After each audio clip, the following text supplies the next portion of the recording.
കോൺഗ്രസിനെ സംബന്ധിച്ചിടത്തോളം ഈ ഒരു വർഷം എന്ന് പറയുന്നത് ഏറ്റവും പ്രധാനപ്പെട്ട, വളരെ ഗൗരവത്തോടു കൂടി കാണേണ്ട ഒരു വർഷമാണ്. അതുകൊണ്ട് തന്നെ പാർട്ടിയിലെ എല്ലാ വിഭാഗം നേതാക്കളെയും ഒരുമിപ്പിച്ച് നിർത്തി പാർട്ടി നേരിടാൻ പോകുന്ന തെരഞ്ഞെടുപ്പിൽ വലിയ വിജയമുണ്ടാക്കുക എന്നുള്ളതാണ് ഏറ്റവും പ്രധാനപ്പെട്ട ലക്ഷ്യം. തീർച്ചയായിട്ടും മിഷൻ 2025 ഏറ്റവും നല്ല രീതിയിൽ കഴിഞ്ഞ 3-4 വർഷക്കാലമായി KPCC അധ്യക്ഷനായിരുന്ന ഇന്ന് വർക്കിംഗ് കമ്മിറ്റി അംഗമായി മാറിയ ശ്രീ K. സുധാകരന്റെ നേതൃത്വത്തിൽ വളരെ നല്ല രീതിയിലുള്ള പ്രവർത്തനങ്ങളുമായി മുന്നോട്ട് പോവുകയാണ്. ആ പ്രവർത്തനങ്ങളുടെ തുടർച്ചയായി തീർച്ചയായിട്ടും കൂടുതൽ കൂടി വരാനിരിക്കുന്ന തെരഞ്ഞെടുപ്പിനെ നേരിടുന്നതിന് വേണ്ടിയുള്ള പ്രവർത്തനങ്ങൾ പ്രാധാന്യം കൊടുക്കുക എന്നുള്ളതായിരിക്കും കമ്മിറ്റിയെ സംബന്ധിച്ചിടത്തോളം ഏറ്റവും പ്രധാനമായ പ്രഥമ ലക്ഷ്യം.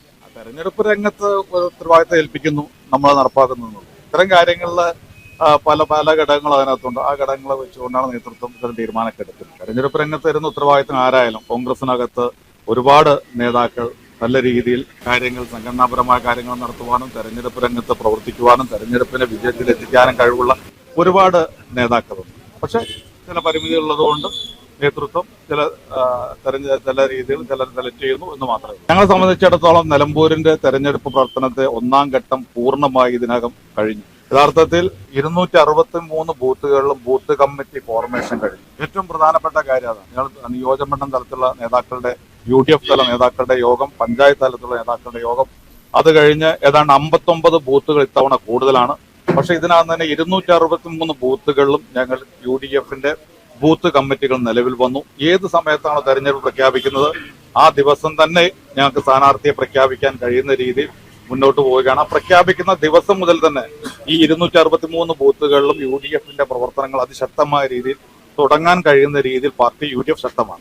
ജൂലൈ 12 വരെ സ്വാഭാവികം 6 മാസത്തിനിടയിലാണ് തെരഞ്ഞെടുപ്പ് പ്രഖ്യാപനം വരിക. ജൂലൈ 12 വരെ ഉള്ള സമയമുണ്ട്. അപ്പൊ ഏത് സമയത്തും ഞങ്ങൾ തെരഞ്ഞെടുപ്പ് പ്രതീക്ഷിക്കുന്നുണ്ട്. ആ തെരഞ്ഞെടുപ്പ് പ്രതീക്ഷിക്കുമ്പോൾ ഞങ്ങൾക്ക് പ്രഖ്യാപിച്ചു കഴിഞ്ഞാൽ, ഞാൻ പറഞ്ഞല്ലോ, അടുത്ത ദിവസത്തേക്ക് വെക്കാതെ തന്നെ ആ ദിവസം തന്നെ തെരഞ്ഞെടുപ്പ് പ്രവർത്തനം തുടങ്ങാൻ കഴിയുന്ന രീതിയിൽ UDF സംവിധാനം സജ്ജമാണ്. കോൺഗ്രസിനകത്തുള്ള തീരുമാനങ്ങൾ അത് സംസ്ഥാന തലത്തിൽ എടുക്കുന്ന തീരുമാനം സ്വാഭാവികമായി ഹൈക്കമാൻഡാണ് തീരുമാനം. അപ്പൊ ഹൈക്കമാൻഡ് ആരെയാണ് മാറ്റേണ്ടത്, ആരൊക്കെ മാറ്റണം, ആരൊക്കെ മാറ്റേണ്ട തീരുമാനിക്കുന്നത് ഹൈക്കമാൻഡാണ്. നമുക്ക് അതിനകത്ത് പ്രത്യേകിച്ചുള്ള റോള് താഴെത്തട്ടിൽ ഉണ്ടാവാറില്ല. അത് ഹൈക്കമാൻഡ് തീരുമാനിക്കുന്നു, താഴെ അംഗീകരിക്കുന്നു. 2026 ലക്ഷ്യമാക്കിയുള്ള ഒരു മാറ്റമാണ്.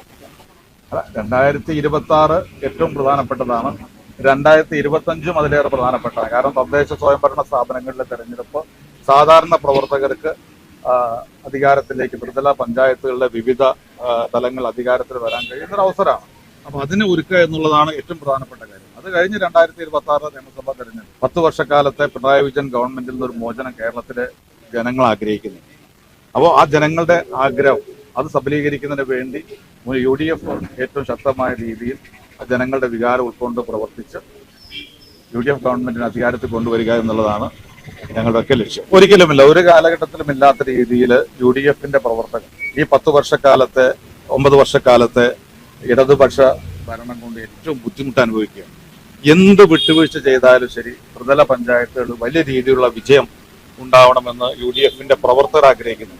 ആ ആഗ്രഹം കൊണ്ട് തന്നെ ഒറ്റക്കെട്ടായി പ്രവർത്തിച്ച് മുന്നോട്ട് പോകാൻ കഴിയും. എല്ലാ പഞ്ചായത്തുകളും UDF സംവിധാനത്തിലൂടെ മുന്നോട്ട് പോകാൻ കഴിയും. വലിയ മുന്നേറ്റം 2010 UDF വലിയ രീതിയിലുള്ള മുന്നേറ്റം ഉണ്ടായത്.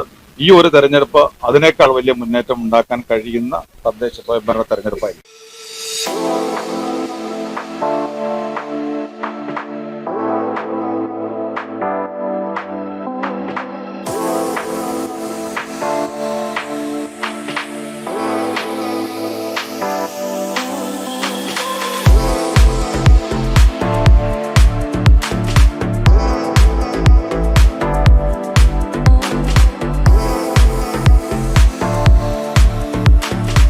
ക്ലാരസ് designer jewellery, Calicut road, Perinthalmanna.